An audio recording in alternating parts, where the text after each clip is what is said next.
السلام عليكم، مرحبا بكم في قناتي. ان شاء الله تكونوا كامل بخير وانتم تشوفوا وصفتنا لنهار اليوم. راح نشارك معكم طبق مميز مختلف وبزاف بنين. هو مقلوبة الأرز بالباذنجان في الفرن على شكل غراتا. الا كنتم ماشي مشتركين في القناة ما تنساوش تشتركوا وتفعلوا الجرس باش يوصلكم كل جديد من عندي. بلا ما نطول عليكم يلا نبداو في الوصفة.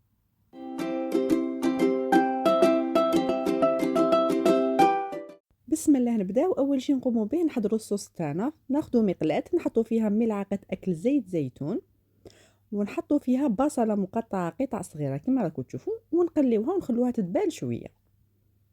هنا راح نضيف حوالي 200 غرام تاع اللحم مفروم او دجاج مفروم اذا كان عندكم، واذا ما كانش عندكم لا لحم ولا دجاج ممكن انكم تخلوا الصوص عاديه صوص طماطم عاديه لا لحم ولا دجاج. هنا راح نضيف ملعقه صغيره ثوم مجفف، ملح حسب الذوق، ملعقه صغيره راس الحانوت، ملعقه صغيره تاع العكري، ونص ملعقه صغيره تاع الكمون. نخلطوا مليح باش يدخلوا كامل التوابل هذوك في اللحم تاعنا هكذا. من بعد نحط صلصة الطماطم، هذه صلصة طماطم منزلية كنسبق لي وشاركتها معاكم. راح نخلي لكم الرابط في صندوق الوصف إلا كنتم مهتمين بها. وإلا عجزتوا أنكم تخدموا صلصة الطماطم في البيت ممكن أنكم تستعملوا الجاهزة، راح تجي كذلك مليحة. خير النوعية تكون مليحة فقط. هنا ضفت شوية تاع المعدنوس ونزيد نضيف نص كاس تاع الماء دافي. نخلط مليح ونخلي الصوص تاعنا طيب حتى يطيب لنا اللحم.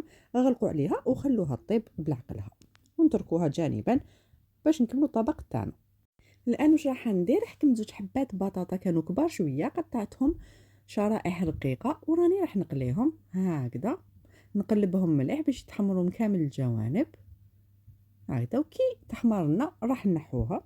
نفس المقلاة راح نستعملها باش نقلي البصل تاعنا. حكمت كذلك زوج حبات بصل وقطعتهم شرائح وقليتهم في نفس المقلاة. نحركوا في كل مره باش يطيب لنا البصل تاعنا مليح وياخذ لون اشباب.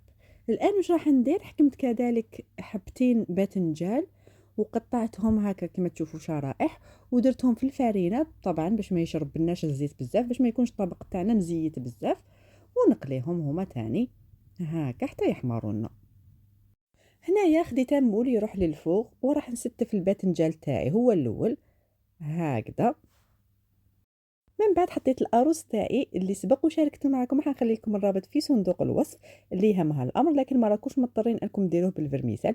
ممكن تحطوا أرز عادي فقط. استعملت كوب تاع الأرز هكا، سقمته مليح، سقمته الوجه تاعو مليح، وزدت حطيت البصل من الفوق اللي كنا قليناه هكذا.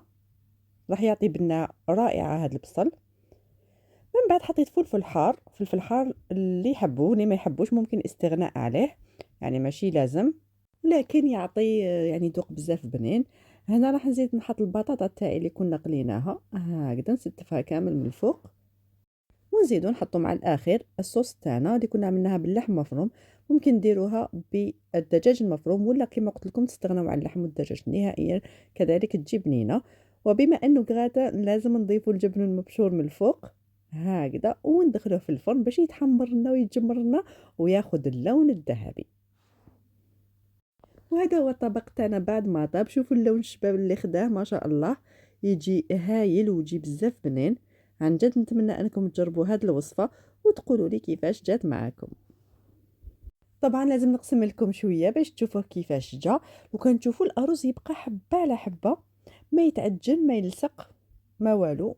الا يهمكم الامر كما قلت لكم راني خليت لكم وصفه الارز بالفرميسال في صندوق الوصف، ولا يعني ممكن ديروه عادي بدون فرميسال كذلك يجي بنين. هذه هي، شوفوا شحال جا يعني ولا اروع. عن جد نتمنى انكم تجربوها. وإلا لاحظتوا كذلك أن الطبق تاعنا ما جاش ناشف، شوفوا كيفاه يجي. شهيتكم في الجنة إن شاء الله.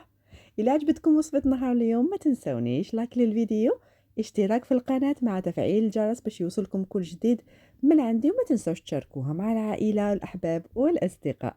وأنا ما عليا غير نقول لكم تهلاو في روحكم، ونتلاقاو في الوصفة الجاية إن شاء الله. سلام.